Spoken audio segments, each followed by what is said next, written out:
It's 5 o'clock. I'm Jack Walsh calling the meeting of the Parks, Recreation, Human Services, and Public Safety Committee to order.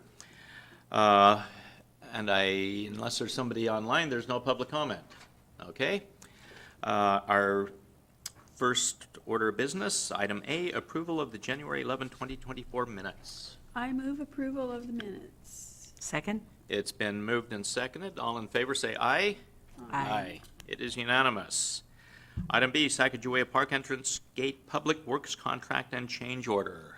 Mr. George Urchin. Hello, council and committee members. Tonight I'm before you here I'm your Parks and Facilities Manager, here to present the Sacagawea Park Entrance Gate Public Works Contract and Change Order. A little information on the background of this. Parks maintenance staff solicited bids to install gates at the entrance to Sacagawea Park parking lot. Initially, the cost was under $20K, the $20K threshold, and did not require city council approval. Despite having a locate completed prior to awarding the work, when excavation began, it was discovered that the utility lines were going to be too close to the concrete footings that were going to be poured. Staff worked with contractor and determined the gate needed to be moved approximately 5 feet further into the park to maintain a safe distance from the utilities. And when we did that, it widened the gate, adding more material, more time for the gate to be produced. The increase in scope added an additional $6,247.24 cost to the fabrication of the gate, like I said, due to added time and materials needed to increase the length of the gate in order to span the opening. This change order would take the total contract over $20K and requires city council authorization for the contract and associated change order. So the question before you tonight: should the city council approve the proposed public works contract and associated change order and authorize staff to execute required documents? Options would be: number one, approve proposed public works contract and associated change order. Number two, do not approve public works contract and associated change order and provide direction to staff. Mayor's recommendation is option one. Do I have any questions? Okay. Councilmember Honda. Thank you. So is this the parking lot that the school uses too? Yes.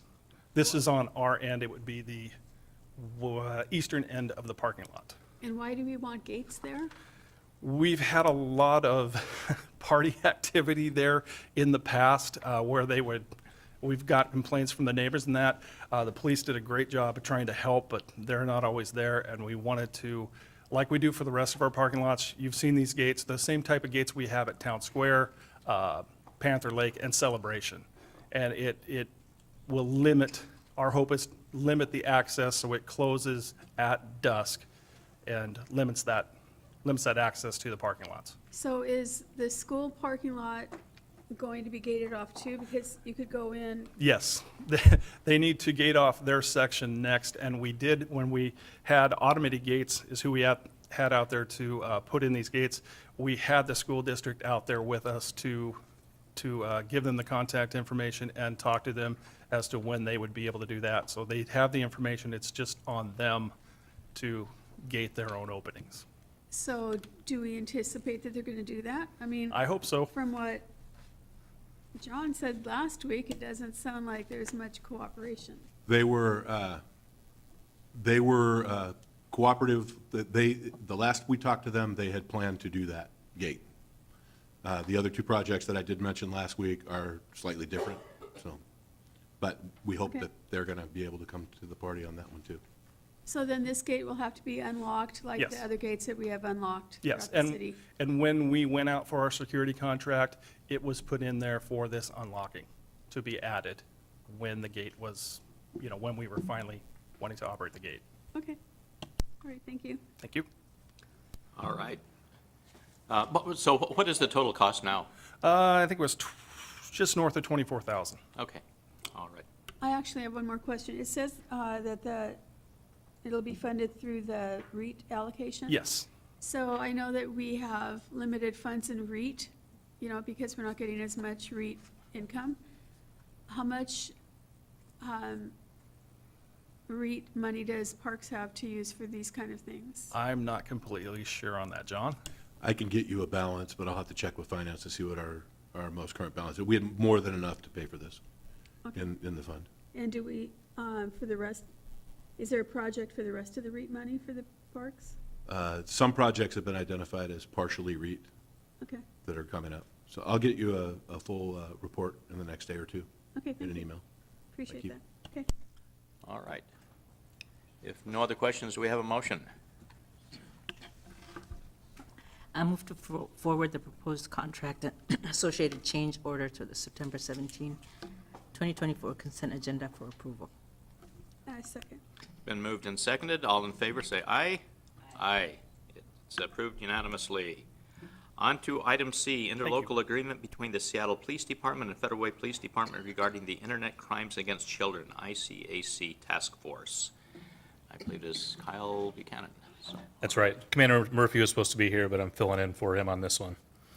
So the policy question in front of you is, should the city of Federal Way, through its police department, enter into an interlocal agreement to take part in an Internet Crimes Against Children, or ICAC, task force?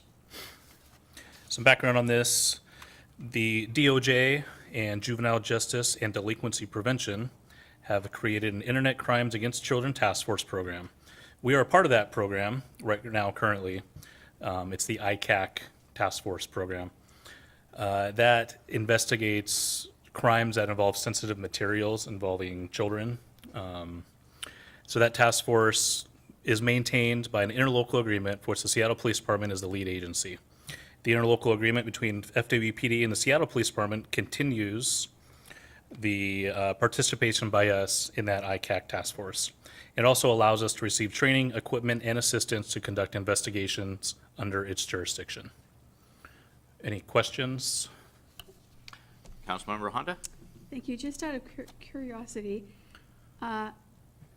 what is the age of the children? How high do you go? 18 or older? I believe it's below 18. I'm not positive on that. I can find out for you if you'd like that answer, but I believe it is below 18. Okay, thank you. All right. No other questions? All right, I move to forward the proposed interlocal agreement to the September 17th, 2024 consent agenda for approval.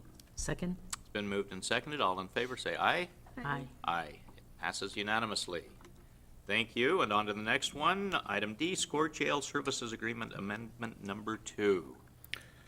So the policy question in front of you on this one is, should the Federal Way Police Department amend the current SCORE Jail Services Agreement? The current one we have expires at the end of this year, the current amendment. So we are going to go ahead and ask for another amendment to the current contract we have with them. And the current contract allows SCORE to evaluate the costs at the end of every year and increase costs with any cost of living increases in the area.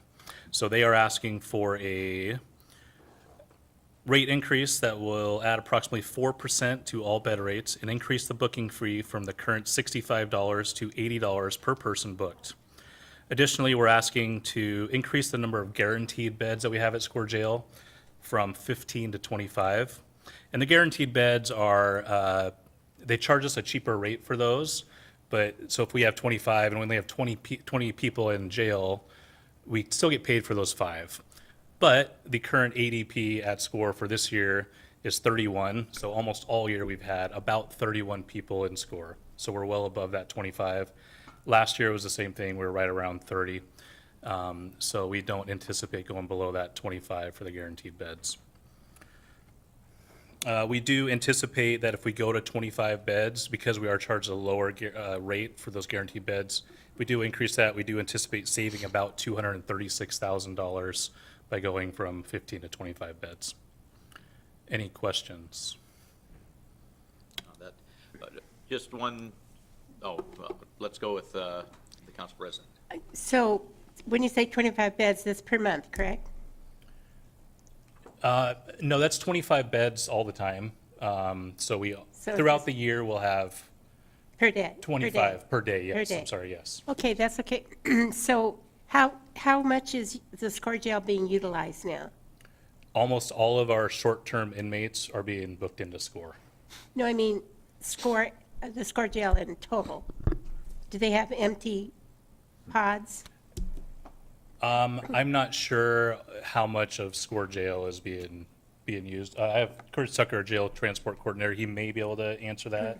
I just, really, it's okay, I was just curious because at one point I talked to King County Exec Dow Constantine about turning one of the pods into being for treatment. Yeah, and I'm not sure if they've done that. No, they haven't done it, but I just okay. thought it was something we should look at sometime. Yeah, I agree. Maybe SCORE should look into that, yeah. I'm just bringing, hi. Yeah. Were you going to talk? Well, I was going to say that there's a talk of the King County Jail downtown, because they have open pods there and also at RJC to do things with, so that's probably what you're talking about. They did go into a contract with SCORE this year, and they end up ending it within a 30-day period. So it doesn't sound like it's going to do too much there at SCORE itself, as far as King County goes. Well, I just wanted to introduce the idea because I had always thought it was a good idea and something that just got put on a back burner at one point, but. So if you guys ever have the opportunity to bring it forward, I think it's a good idea. Okay. I mean, if we want people to be housed, I think they should be getting treatment. And actually, Dow Constantine thought it was a great idea because obviously they're in jail. And if you're going to get out of jail, it would be a good idea to get treatment while you're at it. But And I know that SCORE jail, along with some of the other jails, do offer some sorts of services to people that are currently housed at their facilities. I'm not sure the extent of those services that are available to them, though. thank you. Right, thank you. Councilmember Daniels. Yeah, I'm going to pigtail on that one too. I strongly support that mindset. I talked to guys who work at SCORE, and at one time they did have some wings open. I think they've kind of filled them up a little bit, but I would definitely support any kind of treatment facility if there's any open space there. It's better than dropping them off at ER. So my question to you was on the 25. So if we go from 15 to 25, we pay for the beds whether we use them or not, but because we have 31, it always seems to be benefiting us. And is that billed out on a daily basis? You might have answered that one for Council President, but do we get billed out on the 25 beds on a daily basis, whether we use them or not, in order to secure those for ourselves? Yes, we are charged that regardless of whether or not we use them on a daily. That's a daily 25 beds we have available to us each and every day. So if for the 31, if we had 25, we'd be paying the lower rate for the 25, and for the 6 that is over the 25, we'd be paying the more expensive rate for those particular ones? That's correct. Okay, but those are guaranteed 25, no one else can technically take the beds if we need them, correct? Correct, yeah, and that 31 is an average, so it might be higher, it might be 35 one week, and it might be 25 another week, right, or another day. So that 31 is the average daily population of. Do you happen to know what members pay on a daily basis compared to what we're going to be paying now, since we're no longer members? I'm not sure what the difference is between members and non-members at SCORE. I'm not sure what that difference is. I could do a little bit of research and find that for you if that's something you're interested in. Yeah, if you get in, just send it Okay. to us offline, I'd appreciate it. Sure. Thank you. Right. All right, Councilmember Honda. So by increasing the beds at SCORE, are we decreasing the beds at the other jails we use? We are not, no. And the number of beds at the other jails is pretty small. Kent, what do we have at Kent? Is it 5 at Kent? And 10 at Issaquah. Do we do Yakima anymore? We are using Yakima. I don't think we have guaranteed beds there. It's just kind of we pay, I don't even think they do guaranteed beds there. It's just you pay per inmate per day. But we don't have many inmates in Yakima. Do we have any right now? Right now we don't even have any in Yakima. We're using other more local jails for that. What's the average stay at SCORE for our people? So that's it's kind of tough question to answer, and this is why it is. Is because when I book someone into jail there, every other agency that are partners within SCORE. Mike. Oh, why don't you step by the mic so that people I apologize. elsewhere can hear you? So when we book someone into the SCORE, any other agency that also books in the SCORE will take them to go to their court also. So they're going to take care of all their problems, hopefully, while they're there at SCORE.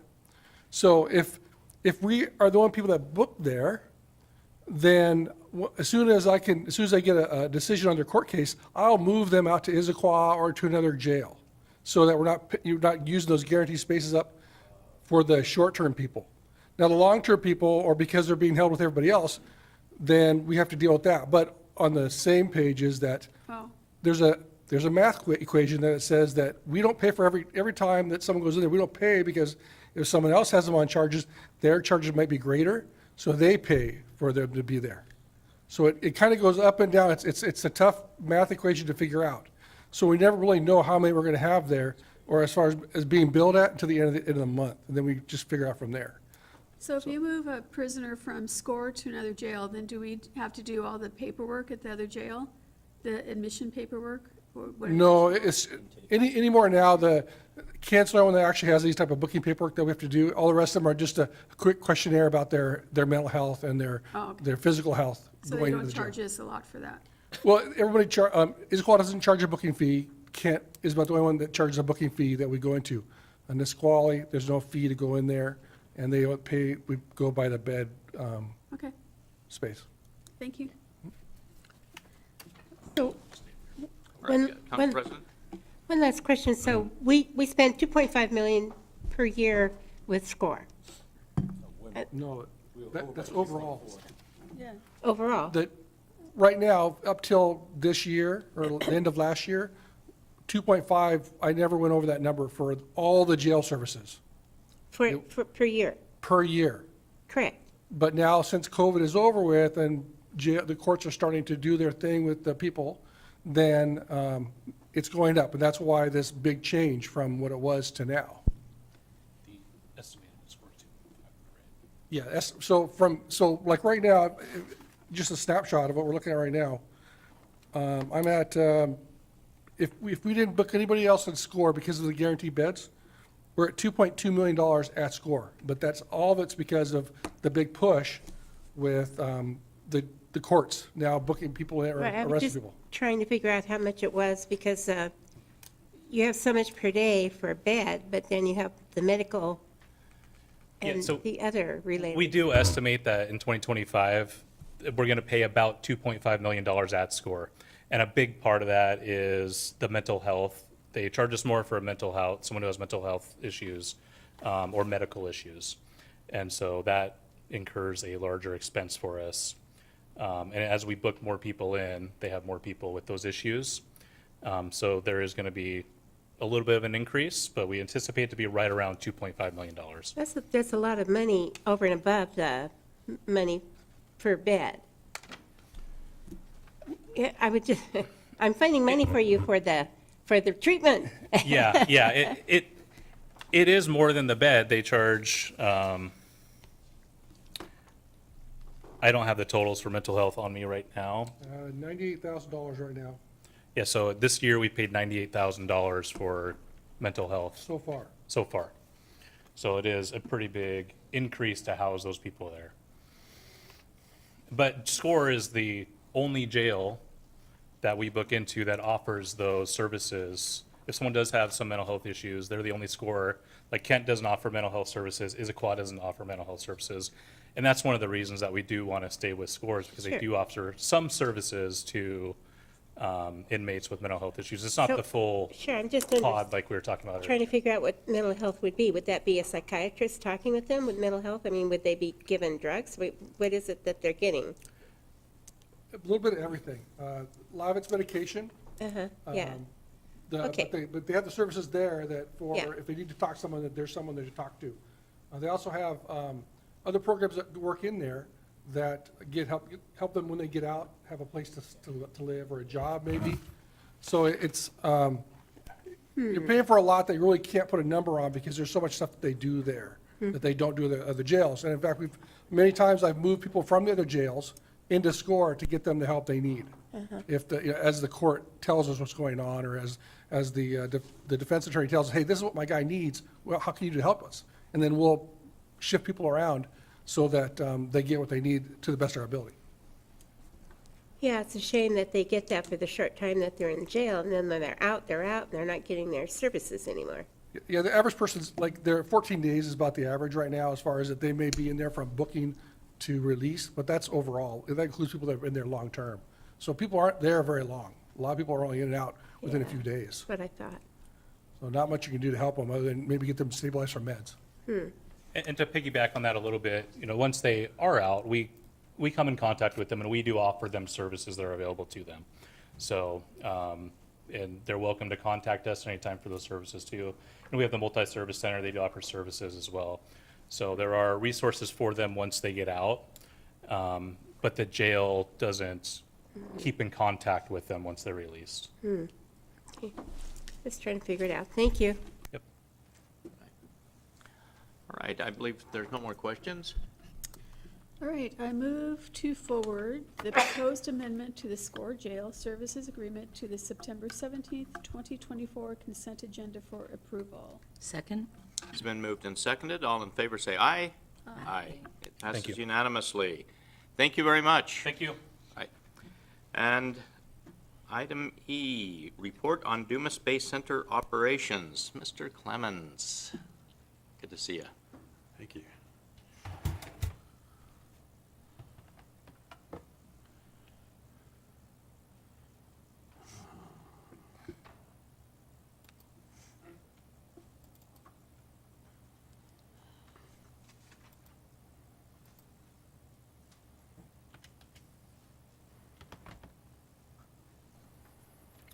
Okay, good evening, everybody. Thank you for having me here.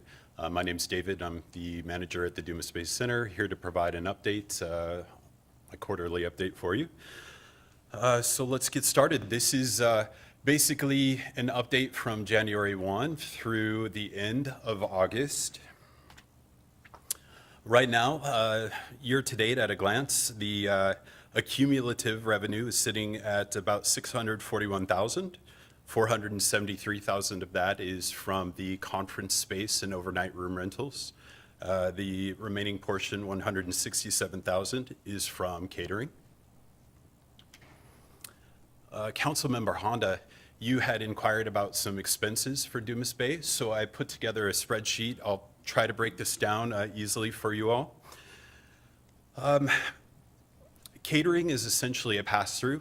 And so the revenue that we make from catering is paid directly to the caterer, so it kind of passes through our hands and ends up with them. I am looking to make some changes there, hopefully in the next year, that will modify that a little bit so that we'll capture a little more revenue from that. The revenue in 100 is our kitchen expenses. This would primarily be food orders for primarily our continental breakfast service. Will directly relate to the amount of business that we have, specifically our overnight business. The 101 expense is a little bit of staffing. So we use a contractor, Cedar, for housekeeping and custodial services. So this will capture quite a bit of that as part of the expense.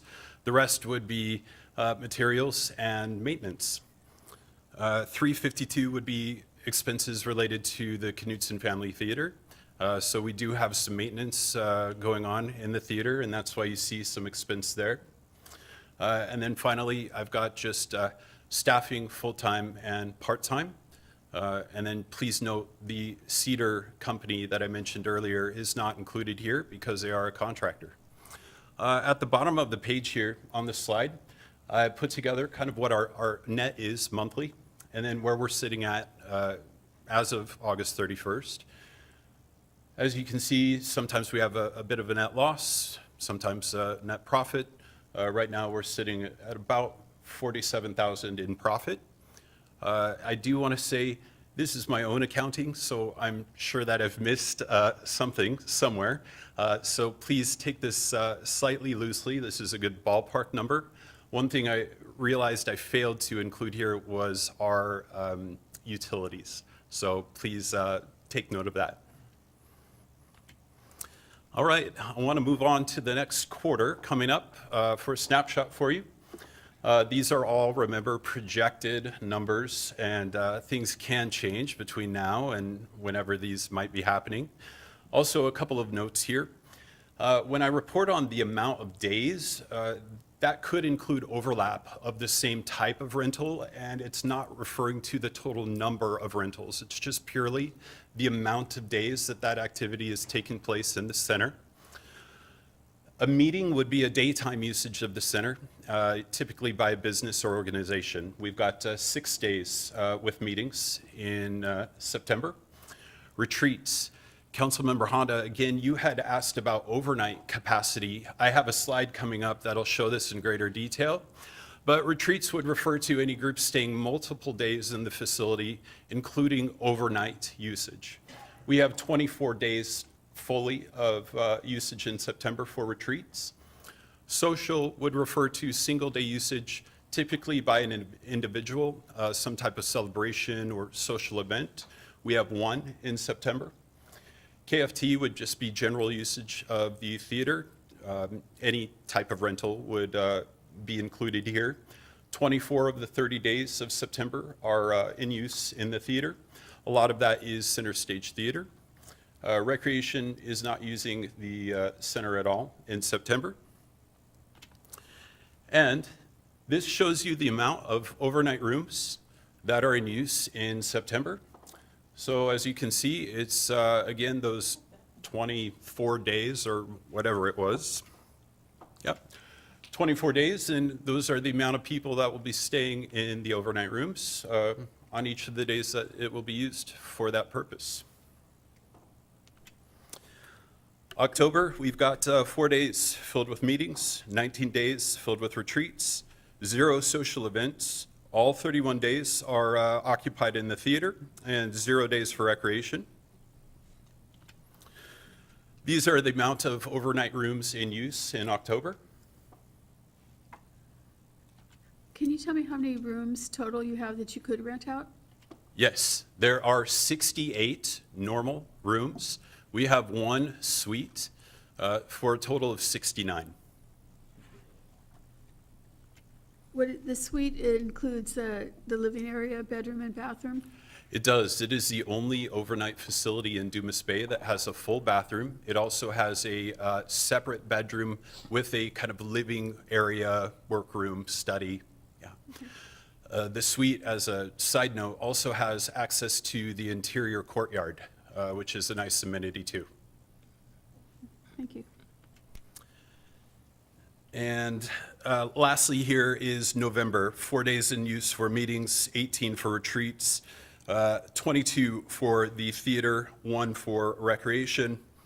And right now, this is how many rooms are rented in November on the daily basis. And Titus and Remy say, thanks for listening. With that, I would love to take some questions. Right. Councilmember McDaniel. Hey, thank you for the presentation, man. They're getting really good, bro. Thank I you. like them, and they're informative and easy to look at, which is very nice. Thank you. We'll double check the numbers, but having something to start with is always an excellent starting point.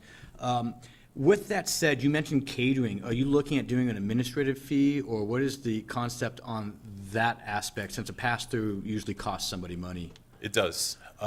Catering, our food model in general has really evolved over the last 2 years, and it will continue to evolve. Right now, I'm happy with it, but there's still room for improvement. As a matter of fact, I spoke to our caterer today. Dumas Bay will take on the majority of beverage, snacks, sides, desserts. Okay. I don't need to purchase store-bought items from our caterer. I need to purchase their skills, which is what I'm going to be moving forward with. Those other items that I mentioned are something that we can easily provide and start to incur a bit of revenue on. Okay, I like that one. And the second one is, with the calendar, the bookings, I know you guys have seasonal trends. What is your feeling for since we're doing the budgets anyways, the 2024-25? Are we at Dumas Bay about where we're going to be? Is it pretty much plateaued for what we can do with it? Or do you feel there's any growth potential other than increased cost, like increasing our fees? I would say that there's still potential for growth. I will I'll be honest, I'm still getting to know Dumas Bay, and I'm still trying to understand what it's capable of and where its capacity sits. And I don't think that I fully understand that yet. With that being said, I do think that there's room for growth. What I'm noticing is that right now we're pulling in a lot of groups that have never been to Dumas Bay before, and the intention is to capture that repeat business while maintaining the groups that are with us historically. We are doing that and quite successfully, and as we continue to evolve, I only expect that to grow as well. So I would like to expand our customer base, even if it's slightly. There definitely is a cap to our ability, but we're not there yet. Okay. Last question is, I know we had approved some website updates. Do you know if, what the time frame is for those updates to you guys' site? I apologize, I do not know. No worries, I'll check in with economic development. Thank you. Councilmember Honda. Thank you. So can you tell me how many weddings, if you know, you've had this year or you plan to have in '24? And how far away do people come when they're spending the night? Two great questions. Weddings, I believe we've had 2 this year. I could be wrong in my. Is it because of the space, that there's just not the big enough space? Yes and no. It's a multi-pronged question, and I'll be honest with you. The venue is a bit small for special occasions that are typically larger in nature, such as a wedding. That definitely can be a hurdle. I would say that it's a beautiful venue, and guests who want to be married there are definitely interested, but capacity certainly can hold some groups back. From my perspective, in full honesty, our bread and butter, where we excel, is with our multi-day retreats. It's a more reliable and easier source of revenue for the center, and it's really where the center excels based on its layout, abilities, amenities, etc. A special event can tie up our building for a single day and be a very, very concise amount of revenue. That's not to say that we don't want those, but a multi-day event is more sprawling in nature and is a much more reliable source of revenue and income. We don't prioritize one or the other. We base all of our inquiries off of space availability, and so we welcome all inquiries. But I do want to be honest, we have something that we're really great at there, and I want to continue to be great where our strengths lie and where it makes the most sense. To follow up, I already forgot, what was your second question? How far away do people Thank come you. when they stay? All over. We have people that join us from all over the U.S. and internationally as well. The retreats that I'm referring to, the organizers of these retreats, I'll give you one who's there right now. Extraordinary Learning is basically a leadership course for executives. They pull people in from Canada and all over the U.S. We have the Native Organizers Alliance, who brings in tribe members from all over the U.S. So we're talking as far away as New York, Florida, many different places. Thank you very much. Well, for a, say with a wedding or something like that, where there's going to be a dinner, what is the capacity? Our largest conference space is 98 people max. That is with not a lot of elbow room. Okay, all right. Hey, I want to commend you on the great job that you do out there. Thank you. I mean, it's a beautiful venue. You do a great job hosting, and you know, I'm thinking of the Fusion Gala that was there. I mean, just great cooperation between the Fusion crew and your crew, and I'm sure that other organizations receive like quality assistance like that. Thank you so much. Thank you. Thank you. All right, Council President, It would really be nice, I'm really speaking more to you folks than to, at some point, to turn this into a retreat center like Cedar Brook Lodge in the SeaTac area. So retreat, I agree, for a multi-day event is, but part of the problem is the parking, obviously. And then the other part is there's asbestos in the walls, so it'd have to be, part of it, if I'm not incorrect, John, I think part of it have to be more than remodeled because of the asbestos. But at some point, it would be fun to look into whether or not we could turn that into a full-fledged retreat center. Yeah. I have one more question on weddings. One of the prettiest weddings I've gone to in this area was at Dumas Bay, and it was a tent outside in August. And it was beautiful because, you know, we were right there looking at the water. We obviously don't own a tent large enough as a city to rent out. But if we had one, how long would it take to recover the cost of having one if you could advertise that as having more space for a wedding? Because it's a beautiful place for a wedding, if you had the space. It is a beautiful space for a wedding. We also operate the park as a passive usage park, so there are some limitations there. With the rental of the building, the ceremony would be allowed on the park grounds, but activity prior and after would need to resort back to the building, at least any kind of group gathering or activity. I do not know what the cost of a tent would be. Generally speaking, it's always cheaper to rent it than, because No maintenance. installing it, storing it, making sure it's perfect, repairing it, leave that to the others. So are you saying that they can't do the ceremony and the dinner in a tent? The dinner would be no. The ceremony, yes. Yes, the ceremony is able to take place on the grounds. So at the wedding I was at, and this was years ago, we did the dinner in the tent. It was quite nice. Because there was well over 98 people there. I mean, that's why they were in a tent outside. If I may, I'll speak out. I don't recall that at all. I'm not saying that it didn't happen, but we have not allowed that in at least 20 years. It's been very, It could have been more than 20 years ago. yeah. The only outdoor event that's ever held there is Fusion. That is it. And out of kind of being a good neighbor to the neighbors that are there, sound really travels out of there. Every time Fusion has a band, we get lots of noise complaints. It travels up the canyon and throughout all the people on the beaches and stuff there.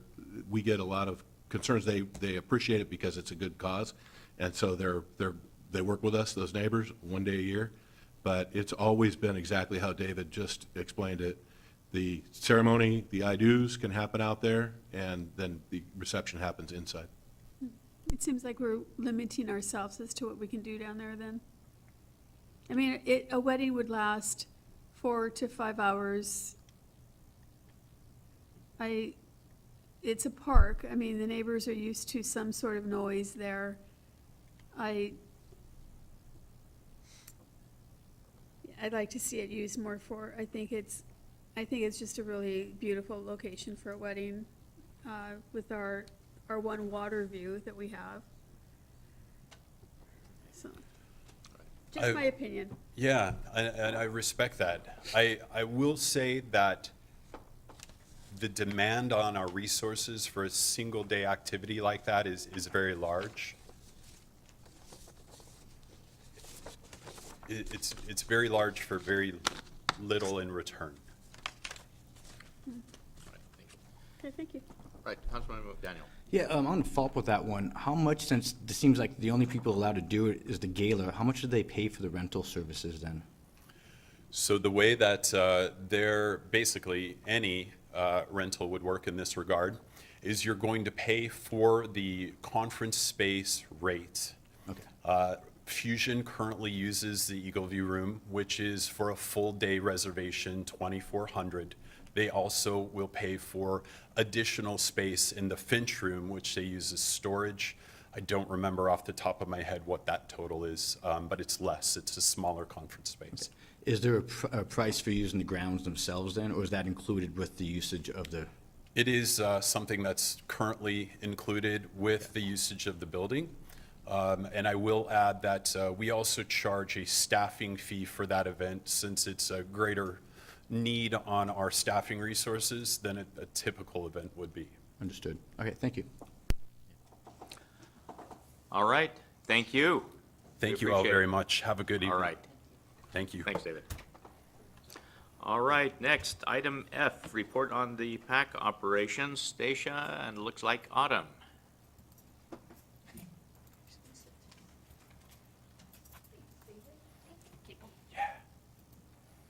Oops, I didn't get it fully.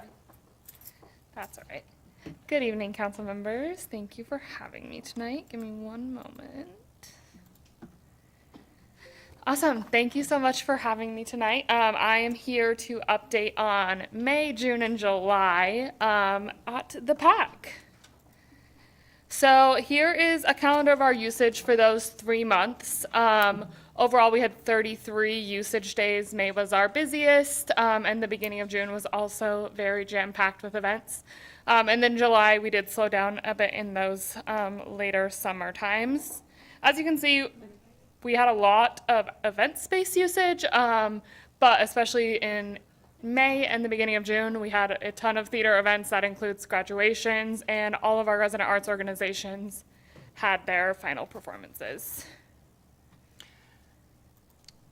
Can you go back to that? Yeah. Yeah, it's Absolutely. a little difficult to read on our screens. It's really Yes, not. sorry, I know. It's I do have it broken out in in your guys' packet. It's a little bit bigger, so it might be easier in your packet. I didn't want to take up 3 full slides and go through them 1 month by 1 month.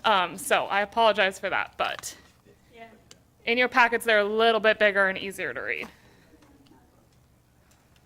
Sorry about that.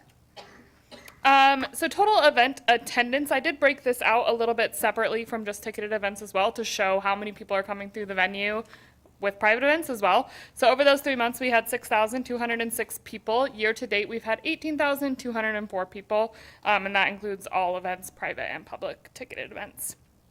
Theater tickets sold, over those 3 months, we sold 2,404.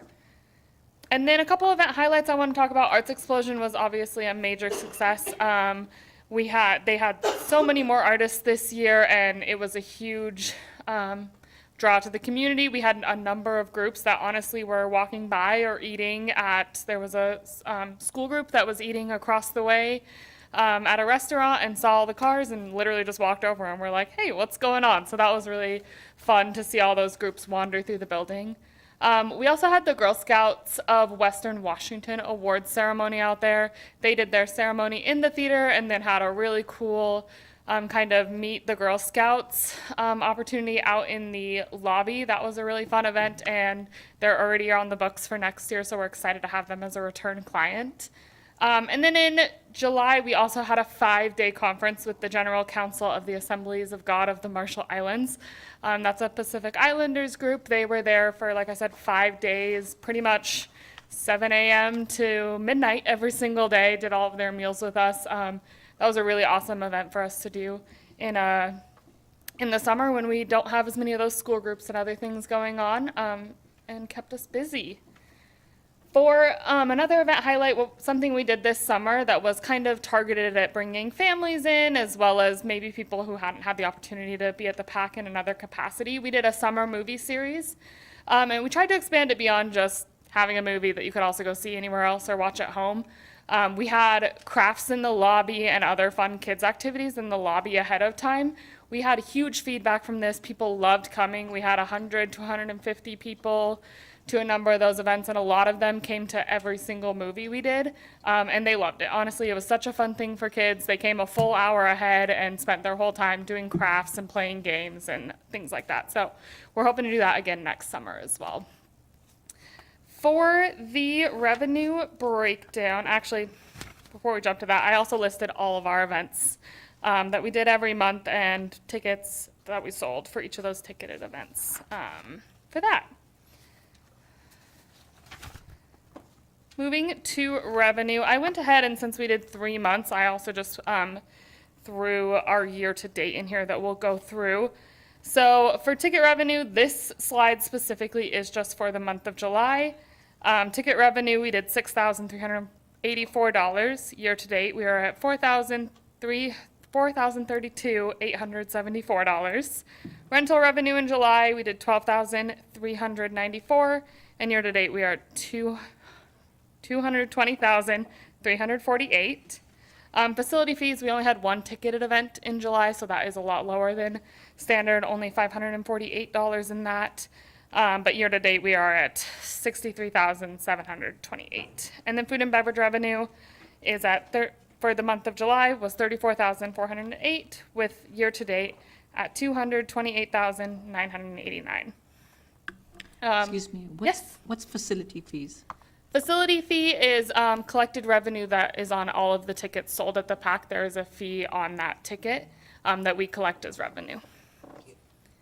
And then year-to-date total revenue is $945,939. This is our year-to-date financial overview. So total revenue, again, is right there. Total event expenses for the month was $746,287, and total operating expenses was $813,241, for a net loss of $613,589 for the month of, that's year to date. A couple things awesome reviews that we've gotten recently. The MSC team sent us to this after we held one of their luncheons. Their lunch was actually in May, but I received this feedback in June. They said, thank you to the Federal Way Performing Arts and Event Center for hosting the board and senior leadership meeting last week for a strategic planning retreat. What a great space to hold this gathering. We are grateful for the support of community partners like the Federal Way PAC. We also got a Google review that I found the other day from somebody who came to the Federal Way Chorale performance that I thought was excellent. They said, being a singer myself, I'm conscious of sound, light, stage space, and audience comfort. All of these things were excellent at the Federal Way PAC. What a great space to have, which is, we love to hear, especially from an audience perspective. I always love that. This is something that I wanted to include for you guys based on feedback from previous discussions. These are the qualitative goals that are written into our management contract with the city that we work towards to get additional incentive on top of the management fee for Oakview Group. So I broke it out into all the different kind of sections. One section is revenue generation, which we can earn, Oakview Group can earn up to $2,000 total, $500 for each of these sections. So for food and beverage, we are 60% of our goal as of the end of July. Theater rental, that's increasing theater rental revenue. We are at 110% of our goal as of the end of July.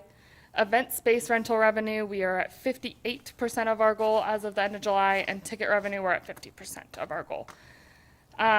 So a little bit of space to move on some of these, but I do anticipate hitting most, if not all of these 4 sections, or getting very, very close if we happen to miss it. Our next metric is the attendance metric, and that goal this year is to increase venue attendance by 5%. We are at 51% of that goal as of the end of July. Usage days metric is, the goal is to increase venue usage days by 2.5% every year. We are 55% accomplished as of this goal. I also did the math, and we already have contracted events that will exceed this goal by the end of December. So we will definitely exceed this goal. Hosting free community events, as of the end of July 2024, we had 0 events hosted. We do already have 2 planned that are in the August to December range, so we will hit at least 50% of this goal. We're also working on a couple other things right now. And then our final metric is the event types metric. This again is $500 for each event type that we meet, for a maximum of $2,000 incentive. So for weddings, we are at 0% of our goal as of July 2024. We did have a wedding in August, so that will be included next month. Banquets and conferences, we're at 50%. The goal is 50 annually. We had 22 as of July 2024. We have another 19 booked. So as of right now, We're at 44%, expected to hit 82%, still working on those bookings as well. For nonprofit events, we had 14 as of July 2024, so we were at 140%. We have already met that goal. And Arts for Youth, as of July 2024, we were at 3, so 50% of that goal, and we have another 5, August through December. So we do expect to meet that goal. Some of our upcoming events that I wanted to highlight in 2 days, on Thursday, if Buffett's Margaritaville, we're going to do a couple different margaritas. It's going to be a really fun night if you're looking for something to do on Thursday. Masters of Hawaiian Music is coming on September 27th. Those are 3 Hawaiian artists from Maui, actually, that are coming out, so very excited to have them. And then we just went on sale last week with Garrison Keeler. His event will be on October 1st, and tickets are already selling really well for that, so we're excited to have him out. And then we kick off our Pack Presents season on October 5th with Always Olivia, which is an Olivia Newton-John tribute, and that is going to be a really great night. And then I just wanted to highlight a couple of things looking forward for the last quarter. Last month, which I will have more feedback on this in my report next month for August, but we did have a Missoula Children's Theater Camp. It was a free program sponsored and funded by Arts Foundation Federal Way. It was incredibly successful. Everybody loved it. We've had really good feedback that I will go more into next month as we are still collecting some of that. But it was incredibly positive, and we're already planning to do it again next summer. And then October through December, we have a very busy month. 3 months. I only have a couple of Friday, Saturday, Sunday availability. Otherwise, we're pretty much jam-packed every weekend as well as the weeks. By number of events that are on our books currently and contracted, we've already exceeded the number of events and usage days compared to Q4 from last year and are still receiving a ton of inquiries. So having really positive scaling there. And then John Hyatt is actually very close to a sellout. I just wanted to point this one out. If you guys still want tickets, there's about 40 left, but those are going quick, and we're really excited for that show. And then Jet City's Chorus also returned this last week. They've had 2 rehearsals at the PAC now, and they have their performances back at the PAC on October 19th. They have 2 performances, a matinee and an evening show. And then I also wanted to invite Autumn up to discuss some funding things that she's been working on. Thank you. Good evening, Chair, council members, Council President. I wanted to share with you, we didn't get a chance to meet in August, but there was a deadline coming up for the For Culture Doors Open grant funding. That opened up as a 1-year grant funding opportunity for 2025. It was due by September 4th, so we didn't get an opportunity to come before you ahead of time. There is a significant amount of funding available for venues in and around King County. So the city was able to apply for the PAC on behalf of the city, and we will find out by December 31st. It is a grant that you don't get to ask for a specific amount. You submit all of your budgets from the last 2 to 3 years, and they go through and determine what type of funding level you should receive. So as soon as we have that back, we'll come to council for authorization to accept the grant, but we're hopeful that based off the information we're able to provide that there will be some funding coming to Federal Way. There was also multiple nonprofit groups, including our resident artist organization, Center Stage, that applied for that funding on their own behalf. So I will try and calculate all the dollars that get approved so you know the type of funding that's coming from For Culture directly into Federal Way organizations. Awesome, and I know that we have a birthday celebration to get to, so happy to take questions with anything else that you guys have. Right, Councilmember Honda. Thank you. So I have a few Yes. questions. Absolutely. Do you know when the Miss Volunteer pageant is? Is that in the Yes, fall? it is. They do not have a fall one this year. It is going to be in January. It's January 30th, 31st, and February 1st, or that weekend. Those dates might be slightly off by a day, but it's that Okay. weekend. And I wanted to say that the public art, the garden areas, is looking amazing. I Fantastic. haven't seen it look so good for Thank so you. long at one time. So keep up the good work, whatever Perfect. anyone is doing. It's amazing. It looks awesome. Thank you so much. We had, gosh, I was at the PAC for something recently, and someone asked me about the public art and the grass and the plantings, and so I was able to tell him what it was supposed to be, and he thought it was very beautiful. So Great, that's good to hear. since you've been here Yes. for, I don't know, how long? 5 months. Have you implemented any new things at the PAC, or do you have any ideas of anything you want to change, or? Yeah, absolutely. Definitely, I still think there is a ton of room for growth, and I feel like I have ideas every single day. The summer movie series, that was one of my ideas, as well as honestly the kids program as well. I brought that forth to Arts Foundation. A lot of the feedback that I have been getting is how to make the venue more accessible, as well as drive different audience types that maybe haven't been driven to the back. So I'm constantly thinking about ways to do that. Part of that is we are really starting to plan next year on what our 5 community events are going to be, and making sure that that is really at the forefront of what we're doing. So we're inviting large groups to be at the PAC, and to do something maybe they haven't done before.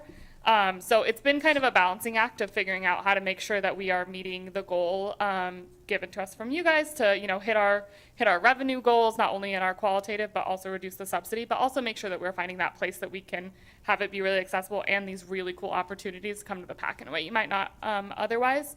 So yeah, still working on some of those, and I have some things in the works that I don't necessarily want to throw out there right now while we're still working on them, but I do have a lot of ideas that we're working on, and I think 2025 especially is going to be a really awesome year for the PAC. Awesome, I have 2 more questions. Yes. The military band that came last year, I know you weren't here, but the tickets were free, but it was sold out. Right.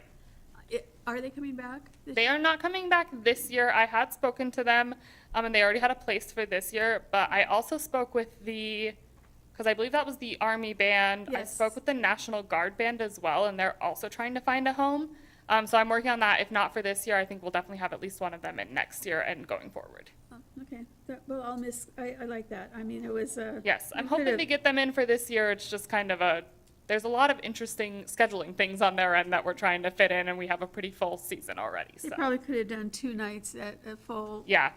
Yep, Full I have seat. that on my list, and we've already started talking about 2025 next year, so we can get them in before some of those other smaller events that eat up some of our calendar time.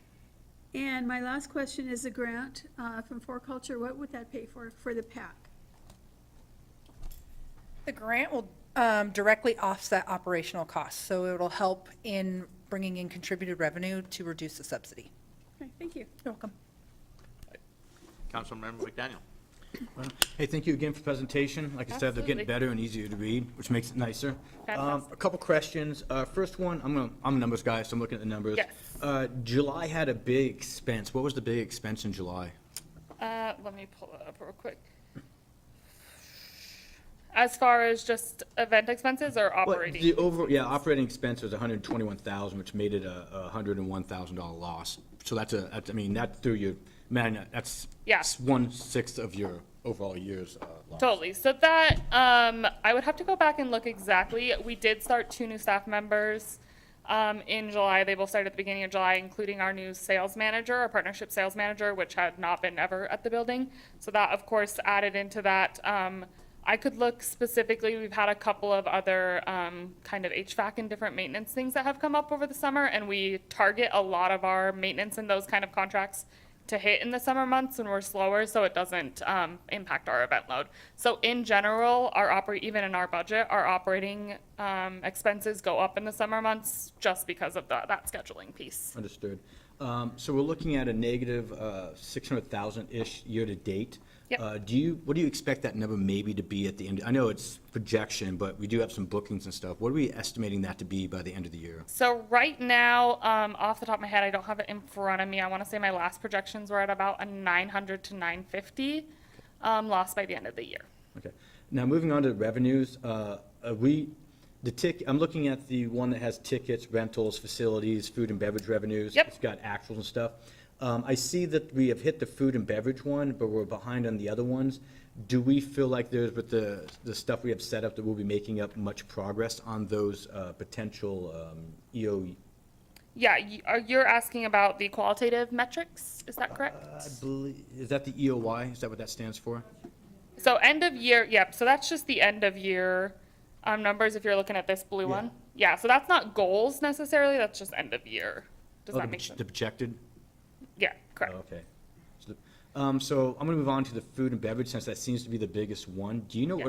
do we make a margin, or what is the financial benefit to the city for the food, since seems to be the one that actually has the highest revenue. Yeah, food and beverage is by and far our largest revenue driver, which is why I am fairly protective of keeping that in-house, because we would not make nearly as much revenue as we do without it. We do obviously make margins on concessions. Concessions we don't make a huge margin on.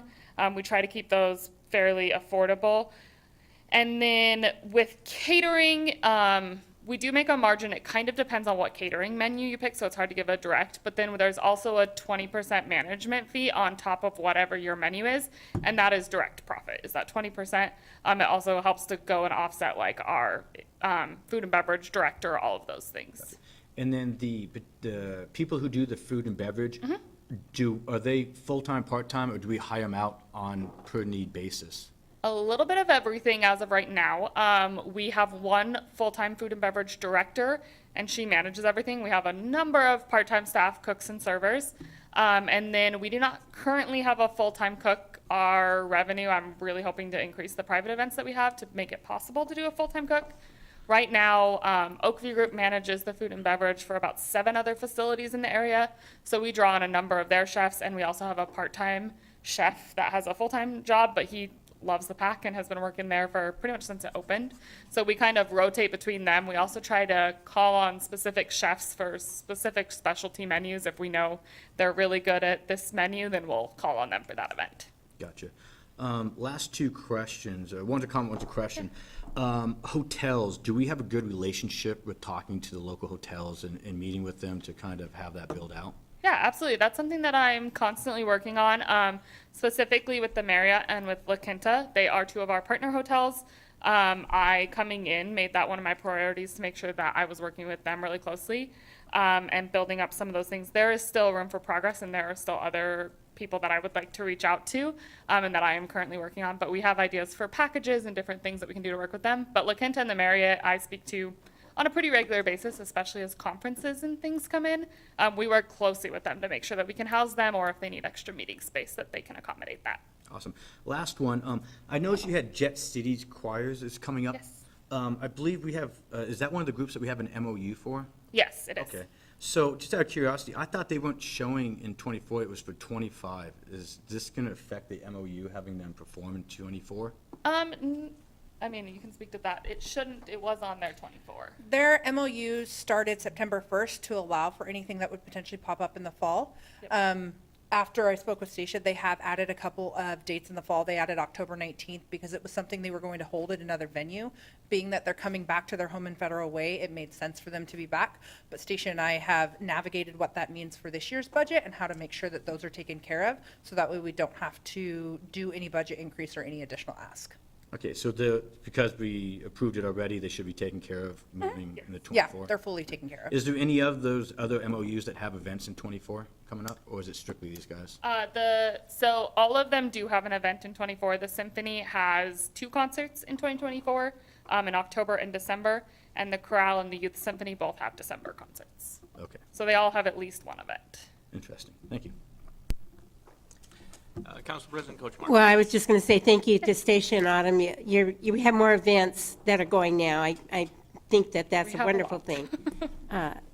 And the other thing, you probably give 0% for weddings. You might want to realize that the wedding shows in Tacoma and Absolutely. Seattle, you might want to have a presence at those. Yeah, absolutely. We actually, this last year, this was prior to me coming on, but they were at both the Tacoma and the Seattle wedding shows this year. And we have 2 already contracted for next year. The way weddings are, they're so far out. So we do have 2 on the books for next year already, and I believe we have 2 or 3 other inquiries that we're currently working with. So That's weddings wonderful. are definitely picking up. And thank you for the quality performances that you've been getting. Thank you so Great. much. All right, and Councilmember Rousseff Dodson. Yeah, I actually was going to say thank you for your relationship building with the hoteliers, because we heard that this afternoon during our LTAC meeting. So Fantastic. keep it up, and thank you for doing that. Absolutely, thank you. I have one more question. Yes. If you can't answer it now, that's fine. Yeah. How many full-time staff do we have at the PAC, and how many part-time staff? And do we have any volunteers who work at the PAC? Yeah, give me 1 second to count my full-time staff. So currently, including myself, we have 7 full-time staff. And we are hiring our marketing manager, so that'll be 8 full-time staff, and that's kind of max capacity as of right now. Part-time staff, I couldn't tell you off the top of my head, I want to say 30 to 40, and that includes box office, ticket scanners, food and beverage, could be a little more than that, but I think it's about there. We do not currently have any volunteers that work with the PAC. Thank you. Yes. Would volunteers working with the PAC be a good thing or not, just not part of your, We've discussed it. It's definitely not door closed. I've worked at facilities that do have volunteers, and I've worked at facilities that don't. And I've worked at facilities that it works fantastic, and I've worked at facilities that it doesn't work at all.